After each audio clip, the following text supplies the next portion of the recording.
Welcome to another MP4Nation.net play and review. Today we have the new Onda VX525. This is a sample unit that we got today. The player will be out pretty soon in China, but I mean, keep in mind this is a sample, and when we mean sample, they didn't even put the Onda logo and stuff on the back of this. So when you're watching this video review, keep in mind sample. The firmware is also sampled, so when the actual player comes out for mass production, the firmware might have been improved. But I want to say this player is quite different, and it's different from other MP4 players that we've seen. It's quite an interesting player too, and even with this firmware, it's quite nice. Anyway, this player has a 2.8-inch QVGA touchscreen. It is pretty lightweight. It's not very large. It does have a built-in loudspeaker. It does have a 5-pin USB slot here, a 3.5mm headphone jack, a reset hole, and a micro SD slot that can hold up to an additional 8 GB of memory. And this card right here we have is, an 8 GB SDHC SanDisk card, class 4, and it works perfectly on this player. Just put it back. This player has 2 GB of internal memory, the one I'm holding in my hands. Hopefully when we get the player, we'll have it in 4 and 8 GB also. So anyway, like I said, this player is quite different. One of them being the chip it uses. It uses the Action 2137 chipset, which, although it's not new, it has been widely used. Action, some of you may be familiar with some of the older chips. They're commonly used in all those iPod Nano clones that you can get off like eBay and stuff. Ooh, bright, flashy. But what really makes this player different is that its entire user interface is built on Flash. And Flash, I mean Adobe Flash. It runs on something called a WR runtime, Flash runtime, which is, this player is one of the few to actually utilize it, and it's certainly the first one I've seen to run on the Action chipset. Anyway, the reason why I bring this out is that the Flash UI is far more interactive than we've seen on any MP4 player that's come out of China, and it's quite nice. It's very interesting. Anyway, here's a static desktop that you can have. Let me just show you some of the features. You can press up here on this little square box, and it loads up the music player, or a mini music player, and you can start playing music right away. Whatever the last song was that you're listening to, and it'll start up right from where you left off. You can pause it, and it goes away, and you can just bring it back by pressing that up there. You can change the background really easily by just tapping on the side. There's a couple preloaded desktop themes, desktop backgrounds. You can press the other side to go back to the previous one. Anyway, for the rest of this video review, we're just going to stick with this one.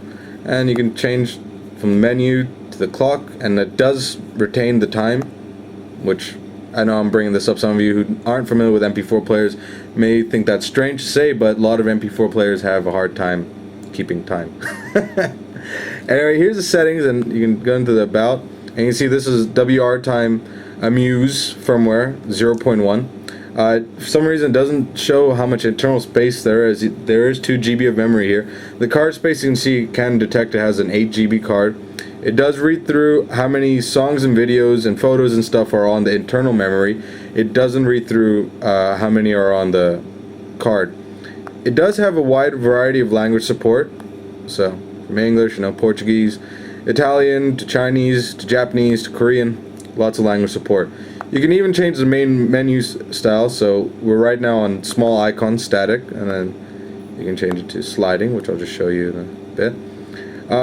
You can change also like transition effects, so like have you been seeing all the menus going from left to right, you can change it so fade in, fade out.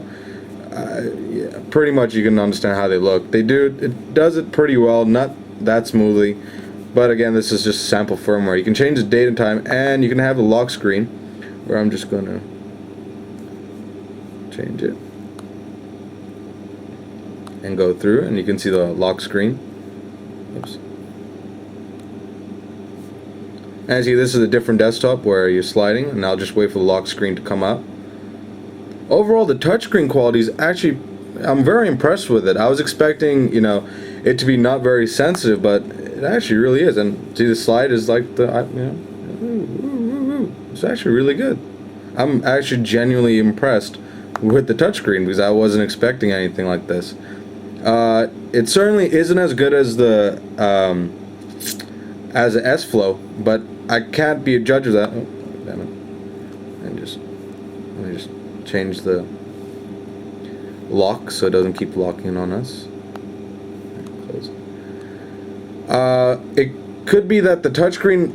I mean, the touchscreen isn't as good as the S Flow, but I don't know if that's because the touchscreen that's being used, or it's the firmware that's just, or the chip that can handle more smoother interface. Anyway, you can slide through the different menus. I don't know why these ones bottoms here are always static, but the flash games recorder, they're, you can move them around, slide them. What's really cool is that, it's kind of fancy. Like I said, there's far more interaction with this user interface than we've seen previously on MP4 players.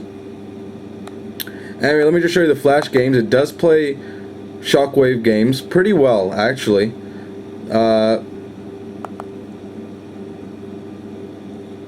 Alright, here's some air hockey. These games came preloaded on the machine. I didn't load them myself, that's for sure. You can do it yourself too. You can load. And see, the viewing angles are actually nice. Alright, I'm actually not that bad with this on this game, but it's a little hard doing it in a video review. Seriously, I'm not that bad. Alright, anyway, as you can see, it does play. The controls are quite smooth. You might find it easier to play, the touchscreen games with a stylus, because if you have a finger like mine, fat finger, it gets in the way. Anyway, just pointing that out. So, and let's just go back. You have your ebook reader, which is pretty standard, nicely laid out. It does resume from where you last left off. And you can change the language, so so if your text file is in a different language, you can just jump to the text, and there's, it supports all those different ones. Old MP4 players, you had to actually go into the settings, change the language, and then go back to read your ebook if it was in a different language. So this is kind of a new feature, better feature. Let me show you the music, and like I said, you can do the mini music from there, or press the music up here. It does sort through music, so that's really good. It does show what's now playing. Then you can go to list all the songs, directory listing view. It does sort by albums, artists, genres, and record lists is if any voice recordings you have and such, and it can read off the card, the micro SD card. One of the bad things about that is that although it can read the music off the card, it can read the ID3 tag, so it doesn't sort music that's on the external memory. It will sort perfectly internal memory. Anyway, the audio quality overall is pretty good. No real complaints there. Although it's not as good as the rock chip, and the equalizer is certainly not as good as the Microsoft PlayFX. The SRS mode isn't as good as the PlayFX. And you can multitask, so if you can hear the audio. I'll just pause the music. It does play MP3, WMA, AP, and FLAC file formats, so. And here's your image viewer. It's actually quite nice. It does thumbnail the images down here, and you can just scroll across the images that you have and just press in the middle.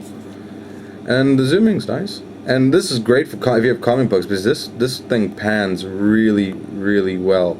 So you can go back, and you can even do higher res ones. Like, I'll show you. I have one here. It's pretty high res.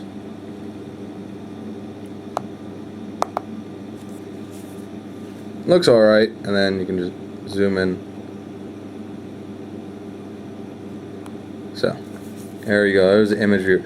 Now the video playback on this is probably where it probably most lacks.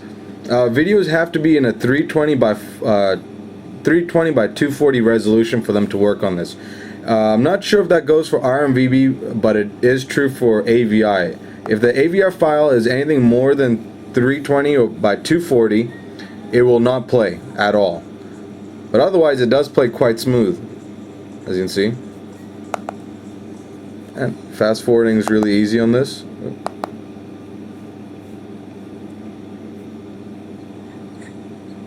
change the volume. It does support resume play for the last video that you were watching, so you can come back and watch this. Anyway, I'm running out of time. You know, YouTube only allows for about 10 minutes. Anyway, here you have the player. It's a very interesting MP4 player, that's for sure.